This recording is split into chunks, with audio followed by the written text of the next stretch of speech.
Welcome to the Florida Civics Literacy Exam Preparation Workshop hosted by the Learning Commons. I'm Katie Toole. Today's workshop will be covering the United States Constitution and the Bill of Rights.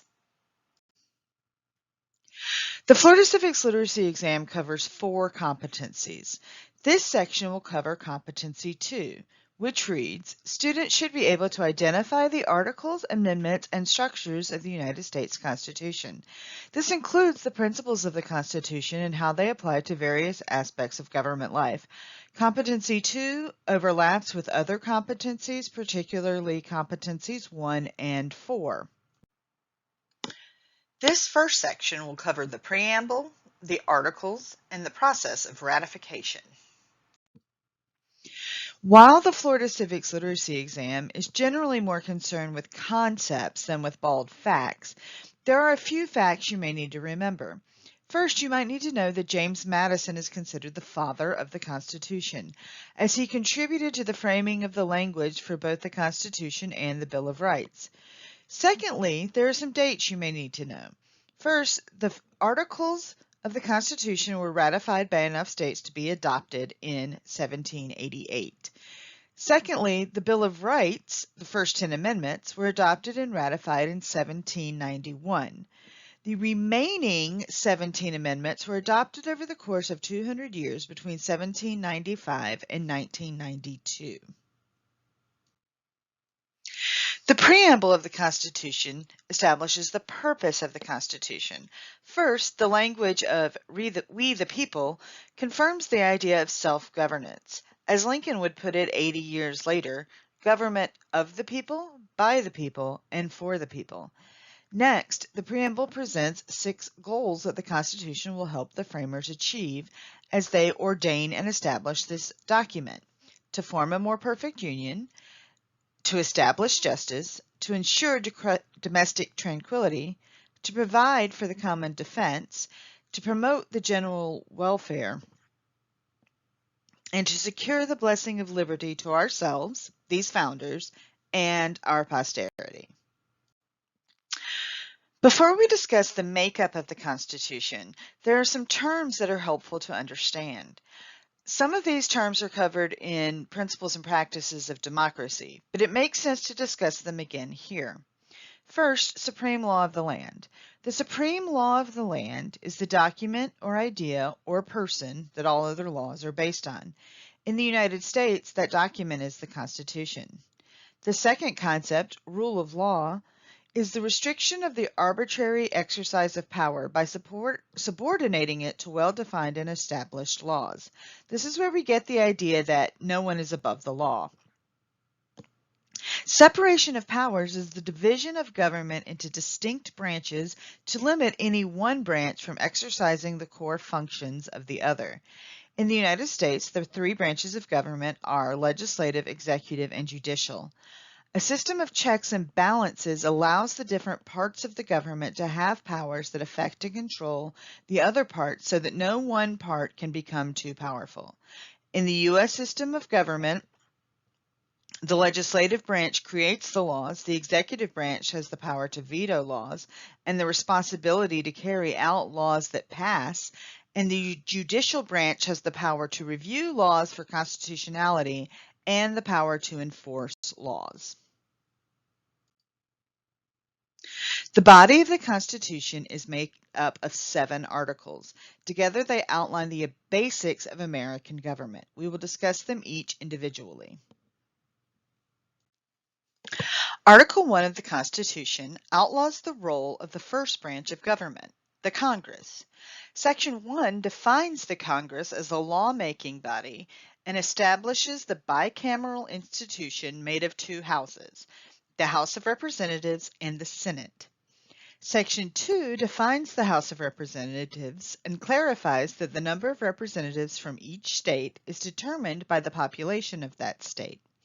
Section 3 defines the Senate, including the fact that each state gets 2 senators regardless of population.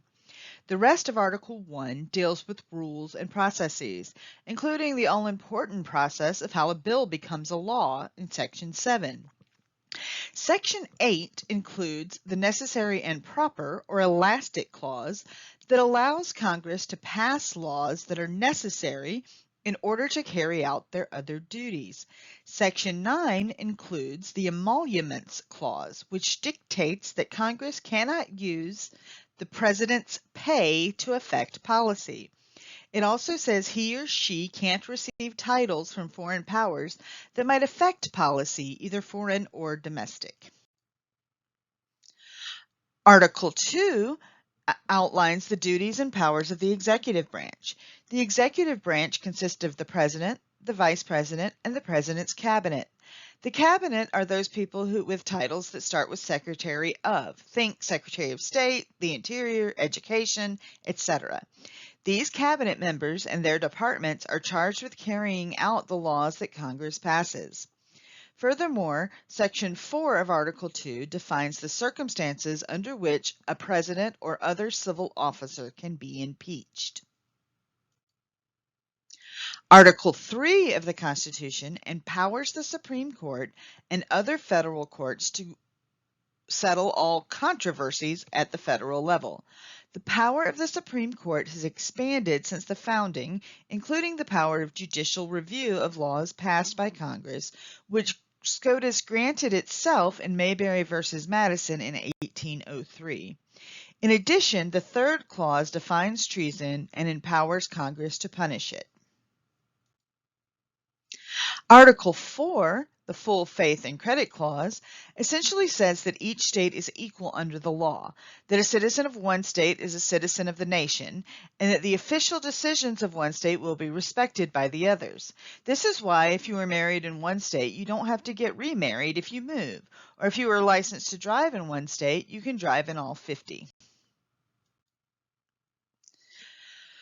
Article 5 of the Constitution outlaws how an amendment can be added to the Constitution. This is a very difficult process that requires a lot of governmental agreement. There are two ways an amendment can be proposed and two ways it can be ratified. The first means of proposing amendment is by a 2/3 vote in each House of Congress. The second is by a national convention called by Congress at the request of 2/3 of state legislatures. An amendment can be ratified either by legislatures from 3/4 of the states or by a special convention called by 3/4 of the states. Article 6, the Supremacy Clause, establishes that the federal Constitution and federal law in general takes precedence over state laws. It reads in part, "This Constitution and the laws of the United States which shall be made in pursuance thereof, and all treaties made, or which shall be made, under the authority of the United States, shall be the supreme law of the land, and the judges in every state shall be bound thereby, anything in the Constitution or laws of any state to the contrary notwithstanding." The oath of office for all federal offices is part of this clause, as they vow to support and defend the Constitution of the United States. Article 7 details the agreement that this document would not be binding until its ratification by 9 of the 13 existing states. This ratification process took almost a year. The Federalist and Anti-Federalist papers were written during this time while states were debating ratification. In the 2 years between the writing of the Constitution and its ratification, two primary camps were arguing about how the government should be run: the Federalist and the Anti-Federalist.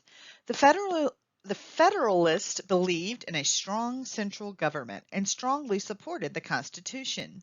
The Anti-Federalist believed in a weaker central, federal, national government and believed that the Constitution took away too much power from the states. Some prominent Federalists were Alexander Hamilton, James Madison, and John Jay. They wrote the famous Federalist Papers to defend the Constitution and argue for its ratification. Thomas Jefferson, Samuel Adams, and Patrick Henry were all famous anti-Federalists. The Anti-Federalists wrote papers arguing against the ratification of the Constitution and are responsible for the addition of the Bill of Rights, as they refused to ratify without it. The Constitution gives three kinds of powers to the federal government.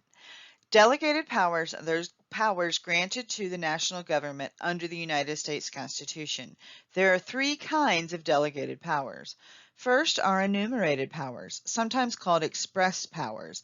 They are given directly by the Constitution.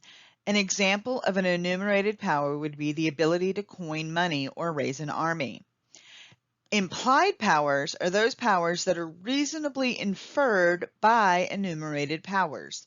The need for an implied powers is spelled out in the necessary and proper or elastic clause of the Constitution. An example of an implied power would be the authority to create the IRS to enforce the enumerated power of tax collection. Inherent powers are those that belong to any nation or state and are not spelled out in the Constitution. The ability to enforce borders is an inherent power.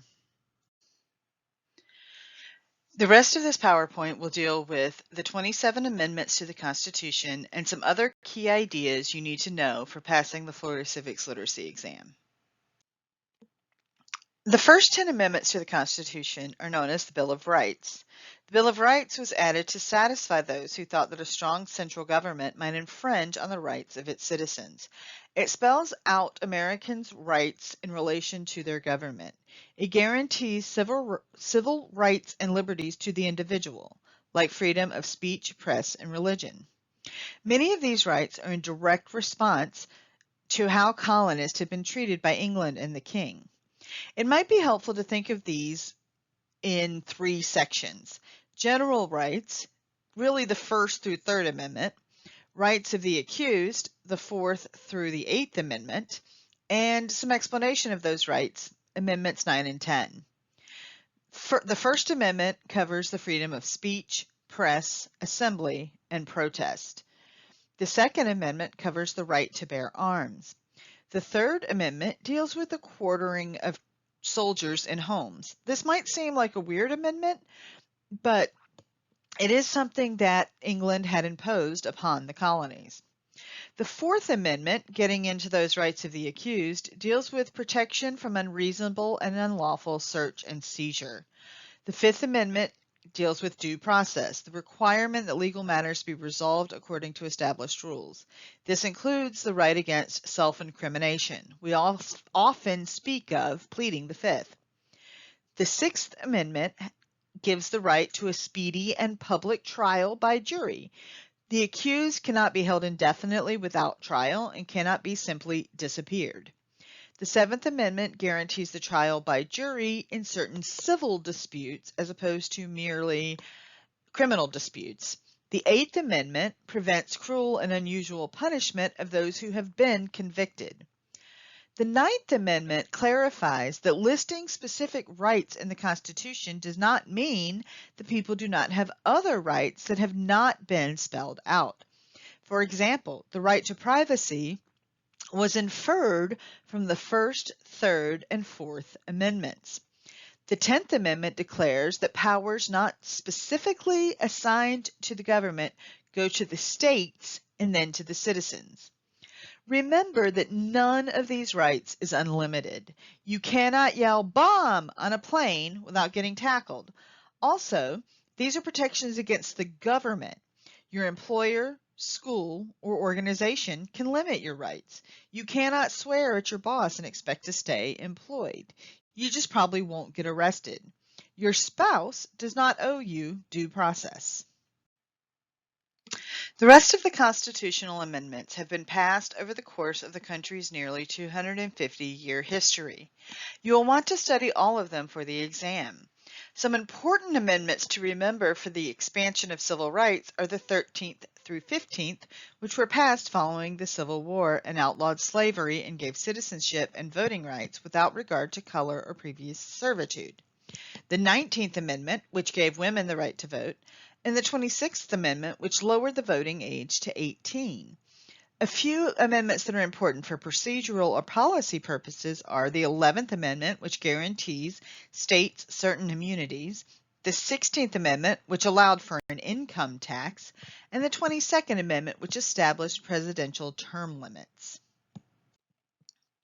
In order to pass the Florida Civics Literacy exam, there are some important clauses you should be familiar with.